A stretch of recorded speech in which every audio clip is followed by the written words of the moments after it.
I'm going to take a look at perspective drawing, constructing our own grids to be able to draw what looks like realistic 3D spaces on a 2D canvas.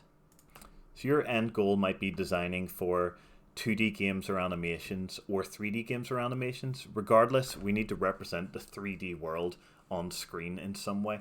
And this is really helpful whenever you're dealing with hard surfaces like vehicles and buildings.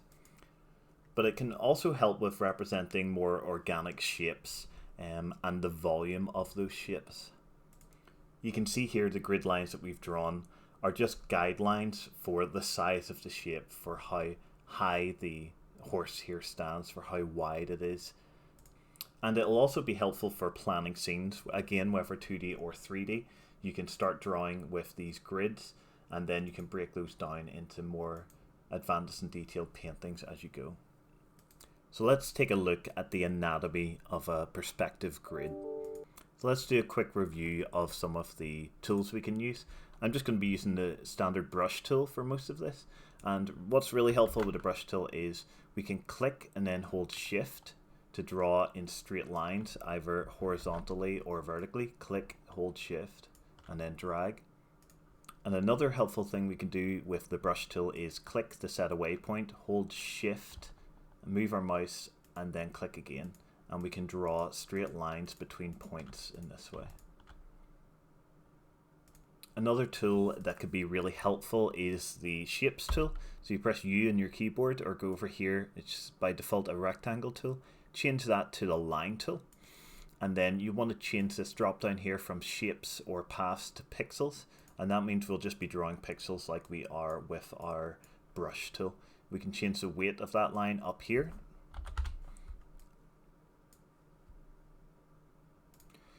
And with the line tool, we can click and hold shift to draw perfectly horizontal or perfectly vertical lines. And we can also draw at 45-degree angles using the shift key. So let's construct a perspective grid. I'm going to start off by using the line tool here. And what I'm going to do is take a look at these lines that are running back into the distance. Now notice that these lines are not actually getting closer together in the distance. If we walked along these railway lines, this distance here between these two rails is exactly the same as this distance here, yeah? So that means these lines are disappearing in parallel to each other. They're not actually getting closer together, it just looks like they are as they recede into the distance. And there's a point at which these lines will all cross. You can see this point just here. Now I'm going to use my brush tool by clicking and then pressing shift and clicking again to draw a line to our little point here that we've created. And I'm going to do that a number of times across different elements of my scene to create these lines going right to this vanishing point here. So here you can see a bunch of lines receding into the distance. Again, they're not actually getting closer together, they just appear that they are, but they're all running parallel to each other. So this point at which they all seem to meet is called the vanishing point, the VP. And that point is going to have a horizon line associated with it, the point at which everything seems to disappear. So I've created a separate layer here to represent my horizon line. I'm just going to select where all of these lines are disappearing, click with my brush tool, hold shift, and I'm going to draw a horizontal line there representing the horizon, the point at which all of these lines converge and disappear. We've now established the three elements of perspective drawing that we're looking at today. The vanishing point here, the horizon line, which is drawn across here, and then these lines that are receding into the distance, and they are known as orthogonal lines. And you'll see that if we hide our image here, we're left with what looks like a grid. So let's create a grid like this that we could use to draw elements into a scene ourselves. So to start with, you'll need a horizon line. This can be drawn anywhere, but for now I'll just put this roughly in the center of my canvas, clicking, holding shift and drawing with a brush tool. Next, I'm going to create a vanishing point. I'm just going to use my brush and the square brackets to make that brush a little bigger and draw a vanishing point somewhere roughly in the center. Make sure you have your hard round brush selected for that. Finally, for constructing our grid, I'm going to draw a bunch of those orthogonal lines we talked about. You can use your line tool or your brush tool like so to draw. Click in the center, hold shift, and draw a bunch of grid lines out that we're going to use to construct some cubes in a moment. So I'm going to keep on going with this till I filled my screen with lines that will be useful to me. Now these lines, it's important to remember, aren't drawn to any specific place. The only thing that these lines tell us is that all of the things that run along them are receding into the distance together. They're all parallel lines. This is really useful because if we're drawing things like buildings, or in our case cubes now, we can use these as guidelines to see how things recede into the distance. So let's get drawing some cubes. The first thing I want to do is lower the opacity of my guidelines so that I can just about see them. Then I'm going to create a new layer to draw on. To start with, we need to draw a base for our cube. So let's say our cube starts here, and I'm going to draw a baseline like this. Now the front face of our cube is going to be completely straight horizontally. It's going to have a completely straight height like this, and it's going to have a completely straight top. So you're using your click and shift tool with your brush tool to draw that cube.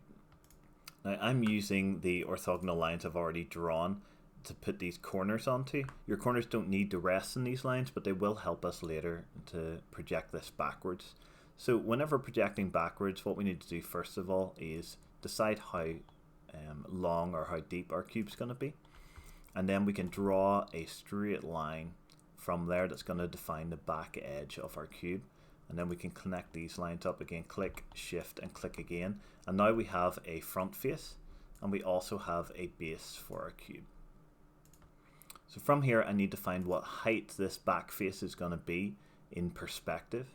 And to do that, what I can do is grab this edge and then draw a line back to the vanishing point. Now handily, this runs along one of my orthogonal lines. It won't always do that, so I can use that line as a guide, which means if I draw this up to here, wherever that meets that line, that's going to be the height of the cube at that point, which works out well. Then I know where this line here is going to come to, because if I draw this up, it's going to meet this horizontal line here. Now, because this corner is floating in space and doesn't have an orthogonal line, I'd need to draw another one if I wanted to calculate this another way. So that's one way that we can do it, draw straight up and straight across from these two corners. Another way that we could generate that corner is by going into our guidelines, drawing another guide by clicking on that corner and holding shift and clicking back to the center. I've just drawn another guide in, and then I can draw a guide up to see where that would meet, and that is going to form the back of my cube. I can draw that in now. So you can draw more orthogonal lines as they are needed. Again, they're just lines that are disappearing backwards in space together. I'm going to use these lines to draw another cube. So I will start from this line here and draw across. I'm just going to leave this floating and show you how you can use orthogonal lines to connect that. I'm going to go to my guidelines again, draw in from this corner, click, hold shift, and draw back to my vanishing point. And I've got an orthogonal line there that can act as a guide for that. Now, I'm getting ahead of myself a wee bit. What I need to do is define the front face of this. That's the easiest thing since it's horizontal and vertical lines. So I'm going to draw lines up vertically, making sure I'm on the right layer.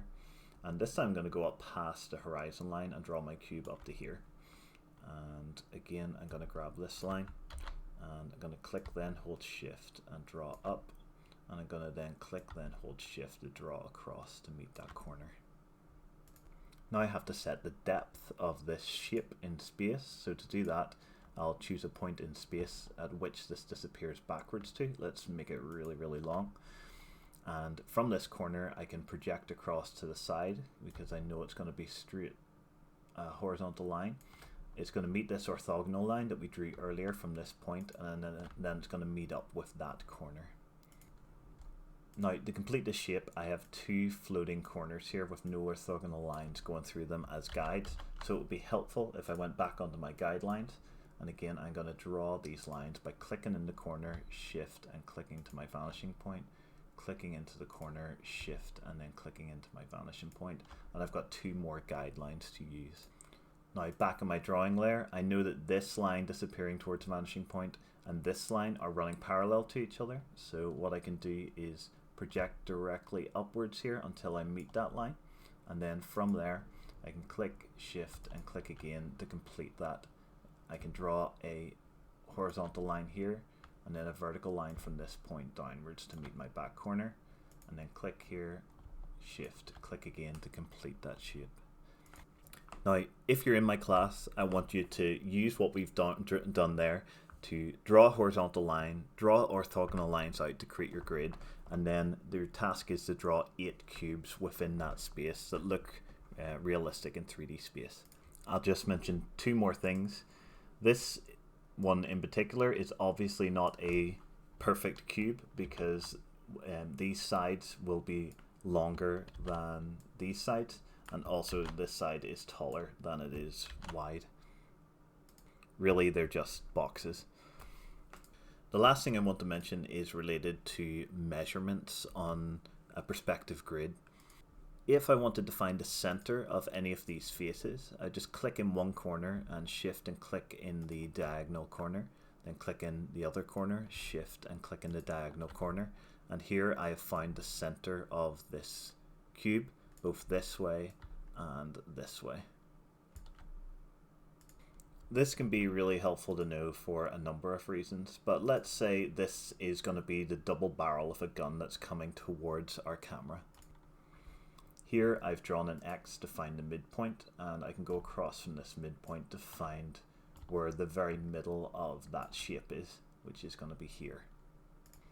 Now I've drawn an X on the back face, and then I can work across to find the midpoint of this space here.